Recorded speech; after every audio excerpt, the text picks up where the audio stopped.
Thank you, Terri, for joining me today to talk about your chapter in the book Life Repurposed, and also to tell us a little bit more about your life. Thank you for having me. So I see from your bio that you are a flea market fan, and I am also, obviously, with the whole Life Repurposed theme. So I want to know, what is your favorite flea market find? I found, I don't know if you can see it, this hut or bookshelf hutch in the back here. Okay. Is that a curio cabinet? Is that what that's called? Yes, it's an old, I guess, I don't know, they repurposed it into a bookshelf and they put it up on these metal feet, and I just love it. And it has glass doors, and that was probably my best deal I've ever found for an affordable price. So that's a big one to bring home from a flea market. Yes, I had to call my husband to come help me, which he appreciated, because my office is upstairs, so he had to climb and carry that thing, and my son and him did that for me. So in the chapter that you have in the Life Repurposed book, you wrote about a very difficult thing that happened in your life. And I found that as I was going through submissions for the book, that there were many versions of heartache that women have come through. And I also discovered there are many who have gone through different versions of a loss of a child. And that is one that you have come through. So can you tell us a little bit about your story? Well, it was our first child. We'd been married like 3 years, and we were finishing college at the time. My husband was finishing college, and we were just very excited and, planning everything. And I got to about 8.5 months, and one night I just didn't feel very well, but I just thought, well, I'm getting ready to have a baby, so I probably won't feel very well, So I stayed home. My husband went to church, and I stayed home that night. And then I got up and went to work. I just felt really tired, and I was just sitting at work, and I thought something wasn't right. It was just kind of, he had been very active and moving around. And so I had just kind of noticed that, he wasn't moving much that morning at work. And so I told my boss, and she was like, tried to be like, well, this is your first, but you're getting close to the end. So he may just be, hunkering down, before he comes and stuff. But for like an hour, I just didn't feel right. It didn't feel settled. And so I finally just decided to go get checked out. And my grandparents actually had to come get me because I didn't have a car at that time. And my husband was at work, and I thought maybe I was just being an over worrisome new mother, So I didn't want to have him come get me. But so anyways, they took me, and shortly after getting there, they hooked me up to the monitors and everything. And the nurse, I just remember, matter of factly just said there was no heartbeat. And so that just devastated me, and I didn't know what to do. At that time, and I was by myself because my grandparents they just had dropped me off because my mom was going to come up there. And no one really thought anything, was going to be wrong. So, and then, my mom came, and she found out, and that was a whole different, just hearing her wail about that. And so, so I went into labor, and I gave birth naturally, but God gave me grace to make it through that night, and kind of sustain me. And I remember feeling really strong about it at that time. I was, but I guess you just do what you got to do, And then just the days following that, having a funeral, and just having no concept of this ever happening, and just being totally, just out of body for most of it. I remember bits and pieces of it, but it was kind of a blur.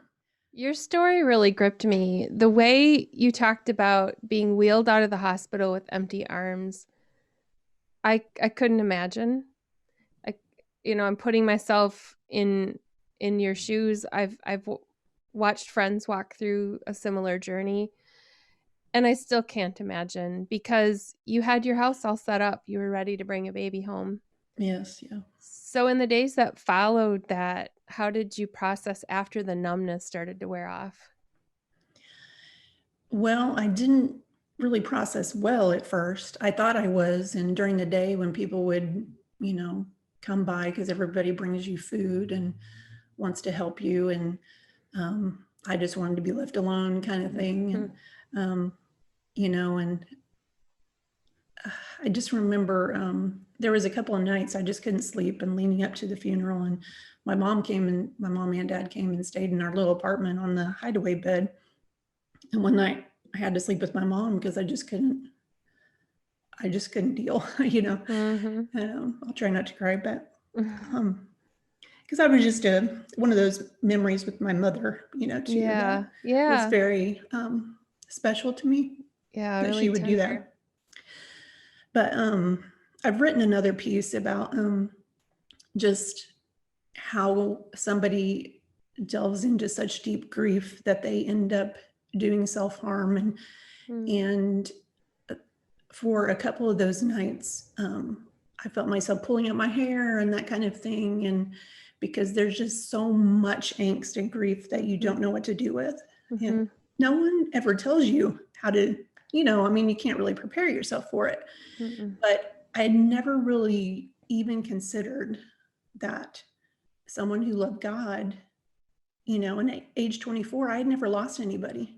Mm-hmm. I mean, I'm sure that's abnormal for most people, but I'd had friends who lost, people in their families, and saw people in our church pass away, but no one really close to me. So this was a totally different type of pain and grief. And so when I made it to the funeral, and God again gave me strength somehow to make it through that day, because it was a very long and emotional day. And everybody wants to be your cheerleader, and it just is exhausting, Mm-hmm. And so I think it's really hard in our culture to really sit with people in grief. Um, and they just want you to be strong and move on. Yeah. And that was not a process that was going to happen soon, and like now, I mean, it's, 22 years later, and I still have tears about it, Yeah. it's just something in there, so, Mm-hmm.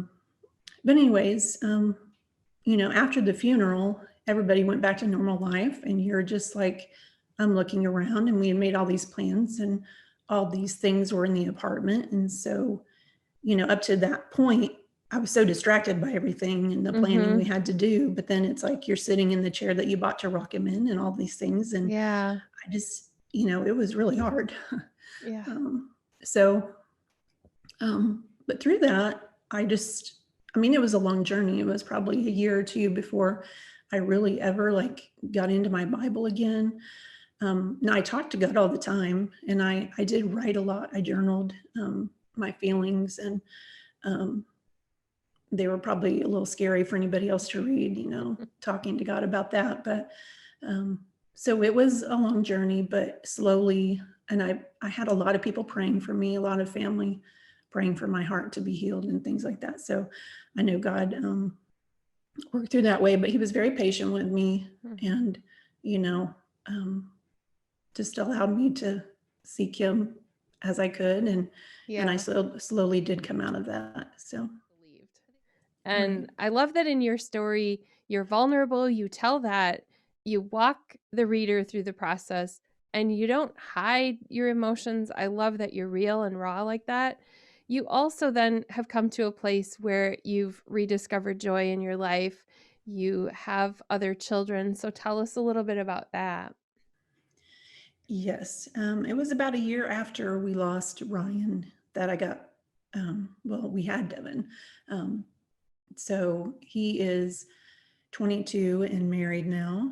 And then I have an 18-year-old daughter, and they are just delightful. And I have, not every day has been delightful our whole lives, but overall, God has really just given me children who love the Lord and really just enjoy being with their family. And so that's been a blessing.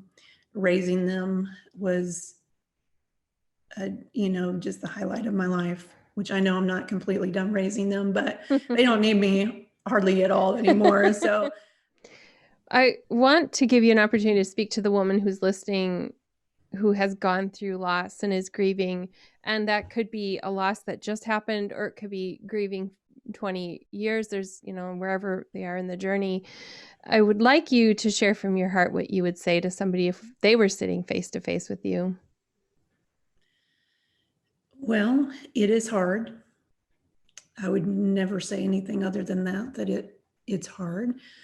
And but God is faithful and God is good. And if you keep seeking him, you will find him. He doesn't want us to be in darkness, and depression is not his plan. Living anxiously, it was hard for me to get pregnant again. Not physically getting pregnant, but just the worry over it happening again each time. And God didn't want that for me. And so that's the things that I had to really work through and really learn to trust him in, that I hadn't had to do before, because you are totally dependent. And so I think when you go through that grief, it's okay to do it the way you need to do it. I didn't want all the pressure that I felt to grieve a certain way. I wouldn't want that for anybody else. And I hope that they have somebody that will come alongside them and sit with them, and just really feel that loss with them, because it's big.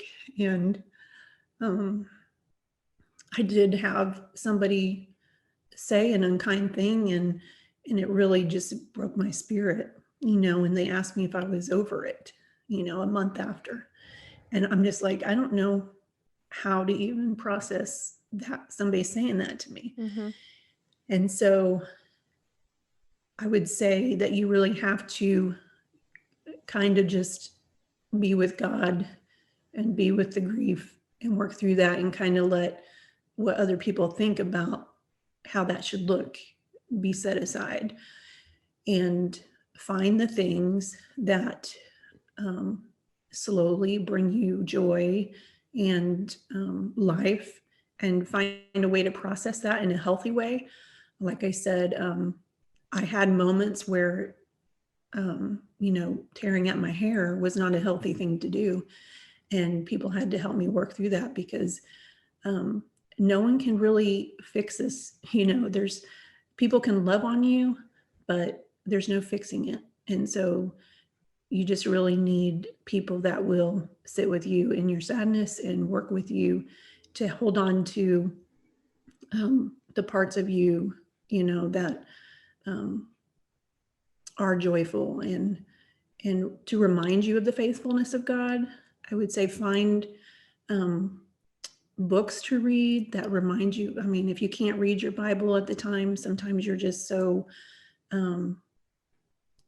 you could be bitter, or, your just mind is not clear enough and it doesn't make sense to you. So sometimes I wanted to, I just couldn't get my mind in the right place. I just felt like, I just didn't understand anything. And so, there's so many resources today about things like that, and maybe find, a book. If you can't find somebody in your life that has been through that, I think that was one of the biggest blessings, is we found people who had walked that road. And for the first time, we were like, somebody gets it, and 3 years down the road, when an anniversary hits and you're back under your covers in your bed, somebody gets that, and that's okay. And so I would just say, don't be afraid, just to walk through the grief. You don't have to pretend like it's not painful, and that there are people who understand. And if you feel like you're in such darkness now, God will rescue you. And so Psalm 119 was a special book for me. And so a few years later, the church that we were going to did ask me to talk and share a little bit about my story. And I made this short little Bible study about Psalm 119. And I asked the ladies to commit to reading it. And I can't remember, I called it Sweeter Than Honey or something like that. But I got a lot of good response from it and stuff from the women. And I hadn't really shared my story on that level before. So, and then from there, I just kind of slowly kept working on it. And the thing that I have now on my blog is a 9-page kind of study. I do share part of my story in that. And then I walk through how to kind of study the passage, the words, what they mean, and then lead them to find their own, applications and what God would have them learn from that. So where can we get that? And my blog is terriprahl.com/subscribe. That would be, you can just go to terriprahl.com and then go to the bottom of any page, and there's a subscribe box there, and it'll lead you to a resource page. And that's I have lots of other resources on there about different Bible studies, but that's my main one that I like to encourage people with. Is there anything you'd like to leave us with as we close today, Terri? I hope that it encourages somebody, and that my story can bring hope, and see that even in grief, God can repurpose and rework your faith in the necessary ways and transform us. Yeah, he can. Thank you so much, Terri, for being Thank here you. and sharing your story.